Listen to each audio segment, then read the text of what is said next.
ഇപ്പൊ മനസ്സിലായാന്ന് രണ്ടെണ്ണം ശരിക്കും കിട്ടിയ അച്ഛന്റെ ഭാഷ ഇവിടെ എല്ലാവർക്കും മനസ്സിലാവും. ഇവിടെ സ്വന്തം കുഞ്ഞാണെങ്കിലും ഭാര്യയാണെങ്കിലും ഉപദ്രവിക്കാൻ ഇവിടെ നിയമമില്ല.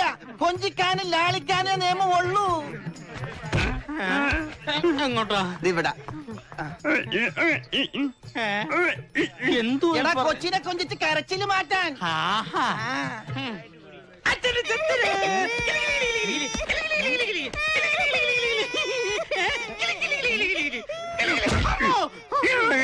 എനിക്ക് കൊഞ്ചിക്കാൻ അറിയില്ല.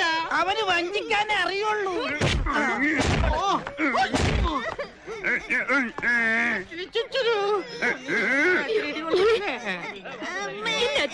ഇത് തന്നെ സൂക്കേട്. എന്റെ കണ്ണ് തെറ്റിയ കൊച്ചിനെ കൊണ്ടുപോയി അതിന്റെ പൊന്നും പൊടിയും വിറ്റ് കള്ളു കുടിക്കും. മഹാബാബി ആകെ 1.5 ഗ്രാമിന്റെ കമ്മലും വിറ്റോ? പെൺകുച്ചുങ്ങൾ കമ്മലിടാൻ പാടില്ല, പിച്ചക്കാര് പിടിച്ചോണ്ട് പോകും.